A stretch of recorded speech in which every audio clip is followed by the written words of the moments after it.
Hello and welcome to your own channel Teaching Eva.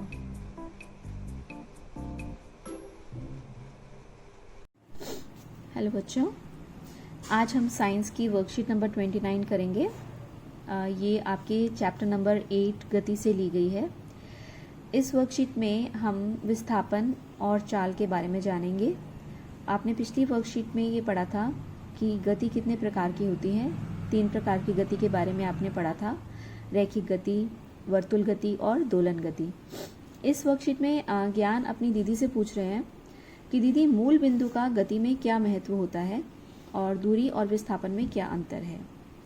तो जिज्ञासा दीदी क्या बोल रही हैं कि हम जानते हैं कि सरल रेखीय गति आप सब जानते हैं बच्चों कि जब कोई वस्तु किसी सरल या वक्र रेखा पर गति करती है तो उसे हम रैखिक गति कहते हैं। जैसे आप मेट्रो को चलता हुआ देखते हैं या आप रेलगाड़ी को चलता हुआ देखते हैं तो वो सीधी रेखा में या थोड़े से घुमाव के साथ चलती है। तो इस प्रकार की गति जो है वो सरल रेखीय गति कहलाती है। तो ये सबसे साधारण प्रकार है गति का। तो किसी वस्तु की स्थिति को बताने के लिए हमें किसी एक निर्देश के बिंदु की आवश्यकता होती है और उस बिंदु को हम मूल बिंदु कहते हैं। जैसे कि यहाँ पर आप देख सकते हैं कि अगर हम इस बिंदु पे देखें कि कोई वस्तु है जो इस बिंदु ए पर है, ठीक है, और कुछ समय के बाद वो अपनी स्थिति बदलकर या तो बी पर आ जाती है या सी पर आ जाती है, तो हम कहते हैं कि इस वस्तु ने गति कर ली। पहले ये इस बिंदु पर थी ए पर, अब ये या तो बी पर आ गई या सी पर आ गई है, ठीक है। तो ये जो ओरिजिनल पोजीशन थी ए बिंदु पर, वो बिंदु मूल बिंदु कहलाता है, ठीक है। इसी के संदर्भ में हम जान पाते हैं कि यदि कोई वस्तु अपनी स्थिति में परिवर्तन कर रही है मूल बिंदु के अनुरूप, कि मूल बिंदु से हटके वो अपनी पोजीशन बदल रही है, तभी हम कह सकते हैं कि उसने गति की है या नहीं की है। अगर वो वहीं पर है, अपनी मूल बिंदु पर ही है, तो हम कहेंगे कि वह विराम अवस्था में है। क्या है? विराम अवस्था। जैसे कि हिंदी में होता है पूर्ण विराम। आप एक सेंटेंस खत्म होने के बाद एक डंडा डालते हैं ना, जिसे आप पूर्ण विराम कहते हैं। तो विराम मतलब अब ये वाक्य पूर्ण हो गया, ये समाप्त हो गया है। तो अगर कोई वस्तु गति नहीं कर रही है तो वो अपनी मूल बिंदु पर ही रहेगी। उस स्थिति में हम कहेंगे कि वह गति नहीं कर रही, इसलिए वह किस पोजीशन में है? विराम अवस्था में है। ऐसी अवस्था को हम कहते हैं कि वह वस्तु विराम अवस्था में है। तो यहाँ पर जिज्ञासा दीदी क्या बता रही हैं कि वस्तु की अवस्था का मूल बिंदु ही यह निर्धारित करता है कि वस्तु विराम अवस्था में है या गतिमान अवस्था में है। जब भी कोई वस्तु अपनी मूल बिंदु से हटती है तो वह गति करती है और कुछ समय अंतराल में कुछ दूरी तय करती है। एक वस्तु द्वारा तय किए गए एक निश्चित पथ के माप को दूरी कहते हैं। यह एक अदिश राशि है। हमने पिछली क्लास में पढ़ा था कि दूरी जो है वो अदिश राशि है, यानी उसमें सिर्फ परिमाण मापा जाता है, उसमें हम दिशा नहीं देखते।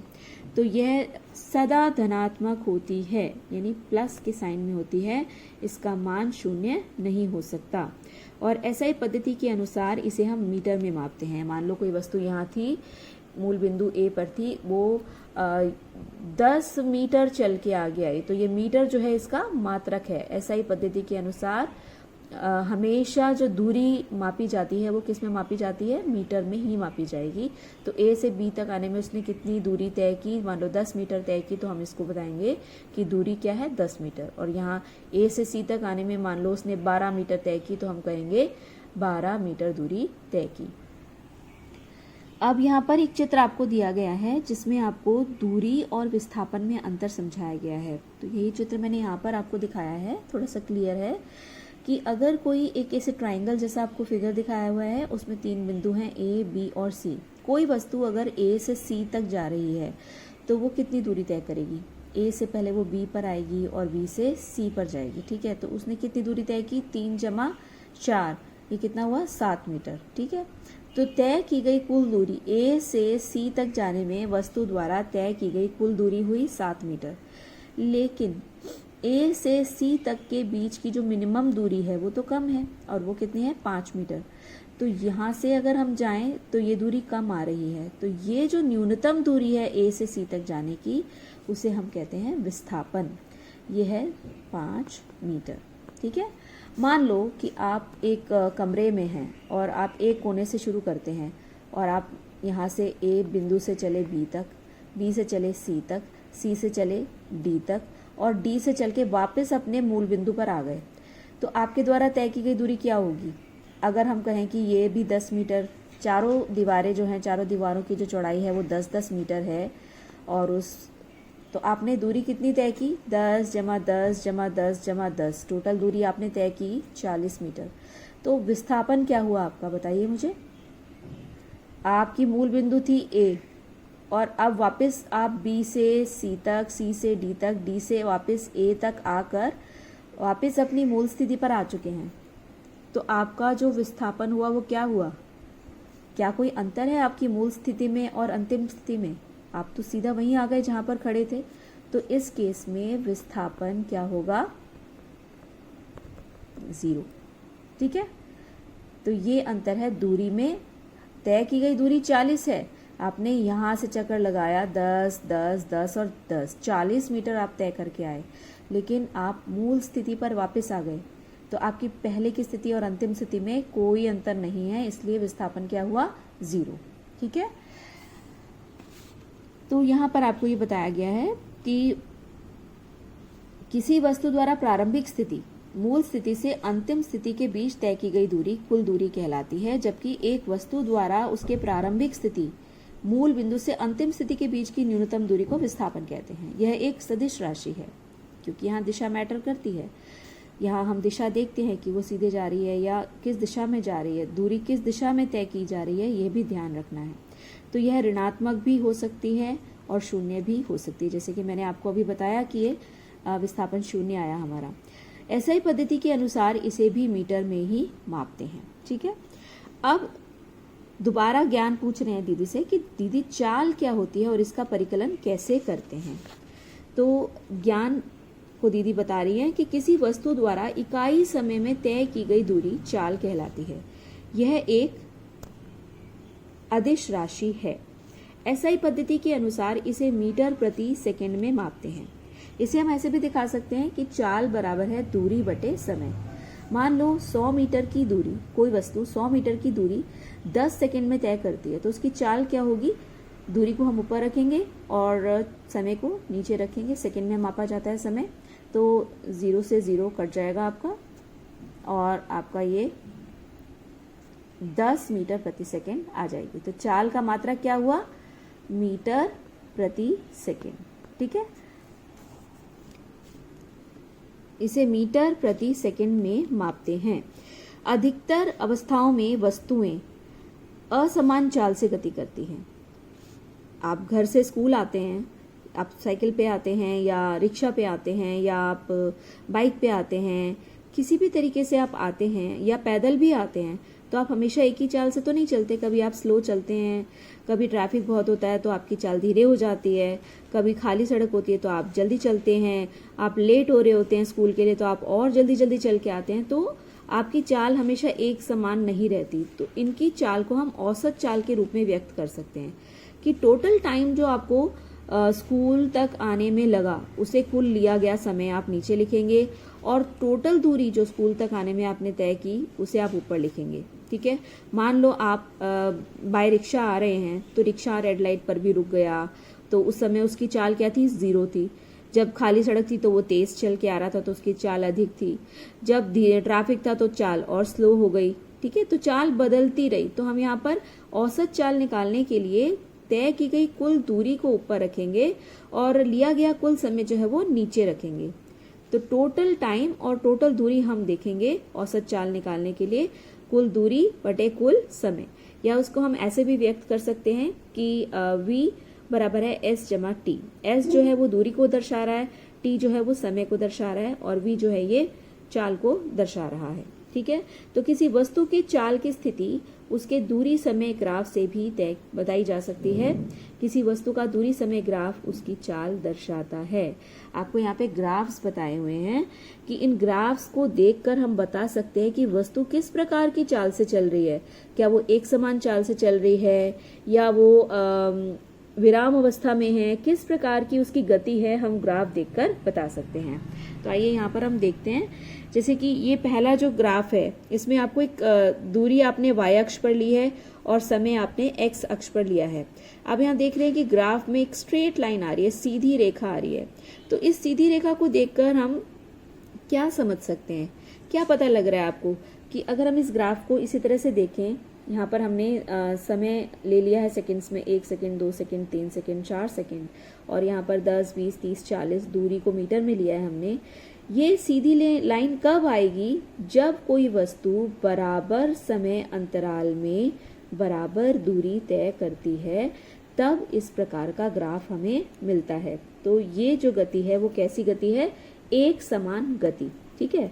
और अगर हम देखें कि कोई वस्तु अलग अलग दूरी तय कर रही है भिन्न भिन्न समय अंतरालों में, एक समान अंतरालों में, जैसे अगर आप 1 सेकंड में देखें तो यहाँ वस्तु ने इतनी दूरी तय की, सिर्फ इतनी दूरी तय की, फिर अगले सेकंड में उसने कम दूरी तय की, उससे अगले सेकंड में उसने थोड़ी सी ज़्यादा तय की, उससे अगले सेकंड में और थोड़ी ज़्यादा तय की। तो यहाँ पर जो समय अंतरालों में हर एक सेकंड में तय की गई दूरी अलग अलग है, तो इसलिए आपको एक स्ट्रेट लाइन नहीं मिल रही है, इस तरह से आपको ग्राफ मिल रहा है। लाइन जो है टेढ़ी है, वक्राकार है। तो इस तरह की अगर आपको रेखा दिखती है तो ये हम कह सकते हैं कि ये एक समान चाल नहीं है। अगर आप यहाँ दूरी देखें और यहाँ समय देखें तो ये ग्राफ आपको चाल के विषय में जानकारी देता है, क्योंकि दूरी बटे समय, हमने देखा है दूरी बटे समय यानी चाल है, ठीक है। तो ये जो है वो सीधी रेखा है तो ये एक समान चाल है, और ये वक्राकार रेखा है तो ये असमान चाल है। और यहाँ पर आप देख रहे हैं कि बिल्कुल एक सीधी रेखा आपको दिखाई दे रही है। यहाँ पर नीचे हमने समय लिया है, यानी अगर समय बढ़ता भी जाए तो भी दूरी जो है उतनी ही रह रही है। तो ये क्या दर्शा रही है, दूरी चेंज नहीं हो रही, यानी वस्तु जिस पोजीशन पे थी 0 सेकंड में, जिस पोजीशन पे थी 5 सेकंड बाद, 10 सेकंड बाद भी उसी पोजीशन पे है। इसका मतलब ये ग्राफ ये बता रहा है कि वस्तु विराम अवस्था पर है, ठीक है। अब एक और ग्राफ आपको यहाँ दिखाया हुआ है, ये इसमें आप मुझे बताइए, आपके प्रश्न दिया गया है कि ये 3 लाइनें आपको दिखाई गई हैं, 3 ग्राफ्स, यानी 3 वस्तुओं की गतियां हैं ये, और इसमें आपको पूछा गया है बताइए कि कौन सी वस्तु ए, बी या सी किसकी गति सबसे अधिक है।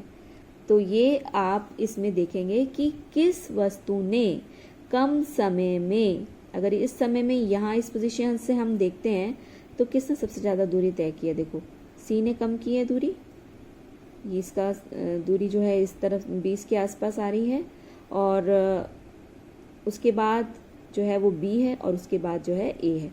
तो ए वाला जो वस्तु है, क्योंकि वो कम समय में अधिक दूरी तय कर रहा है, इसलिए इस वस्तु की गति जो है सबसे अधिक है, इसकी गति की दर यानी इसकी चाल सबसे अधिक है। ये आपकी वर्कशीट में क्वेश्चन दिया हुआ है और ग्राफ बेस्ड है, इसलिए मैंने ग्राफ के साथ आपको यहीं पर समझा दिया है। अब आइए देख लेते हैं इन क्वेश्चंस को कि दूरी और विस्थापन में अंतर स्पष्ट कीजिए। आई होप आपको क्लियर हो गया होगा। यहाँ पर आपको दूरी और विस्थापन की परिभाषा दी हुई है, यहाँ से आप देखकर लिख सकते हैं कि मूल बिंदु से अंतिम बिंदु तक तय की गई जो दूरी होती है वह कुल दूरी कहलाती है, जबकि एक वस्तु द्वारा उसकी प्रारंभिक अवस्था से अंतिम स्थिति के बीच न्यूनतम दूरी जो होती है उसे हम विस्थापन कहते हैं, ठीक है। तो ये, और एक कार 20 मीटर की दूरी 5 सेकंड में तथा पुनः 20 मीटर की दूरी 3 सेकंड में तय करती है, तो कार की औसत चाल क्या होगी। अभी हमने पढ़ा ना कि औसत चाल कैसे निकालते हैं, ये वाला सूत्र आप लगाएंगे, तय की गई दूरी और लिया गया कुल समय। अब यहाँ दूरी कितनी बताई है, 20 मीटर, तय की गई दूरी कितनी हुई, पहले वो 20 मीटर चली, उसके बाद और 20 मीटर चली, तो हम कुल दूरी नाप लेते हैं। पहले 20 जमा 20 और 5 सेकंड में, और अगले समय अंतराल क्या है 3 सेकंड, 5 जमा 3, तो नीचे लिख देंगे 5 जमा 3, तो टोटल कितना हुआ 40। कुल दूरी जो है 40 मीटर है और तय कितने सेकंड में किया गया, 5 जमा 3 यानी 8 सेकंड में। तो ये आपका आ जाएगा 8 पंजे 40, तो 5 मीटर प्रति सेकंड। ये आपकी इसकी औसत चाल आ जाएगी कि आपने कुल दूरी ऊपर रखी और कुल समय जो है वो जोड़ के नीचे रखा, कुल दूरी ऊपर और कुल समय नीचे। तो इस तरह से आप इसको हल करके निकाल सकते हैं। इसका SI मात्रक, चाल को परिभाषित करके उसका SI मात्रक लिखिए। ये आपको चाल की परिभाषा दी गई है इस पैराग्राफ में। किसी वस्तु द्वारा इकाई समय में तय की गई दूरी चाल कहलाती है और यह एक अदिश राशि है। SI पद्धति के अनुसार इसका SI मात्रक जो है वो क्या है, मीटर प्रति सेकंड। ठीक है। और दिए गए समय दूरी ग्राफ में वस्तु ABC में किसकी गति सबसे अधिक है, ये अभी हमने डिस्कस कर लिया। क्योंकि A का ग्राफ जो है इस तरह से है कि वो कम, एक ही समय अंतराल पे अगर हम ऊपर ग्राफ लाइन लेके जाएं तो इतने समय में सबसे ज़्यादा गति किसने तय की है, C की दूरी कम है, B की उससे अधिक है और A की सबसे अधिक है, इसलिए A जो है वो उसकी गति सबसे अधिक है। तो आई होप बच्चों ये वर्कशीट आपको समझ में आई होगी। Thank you.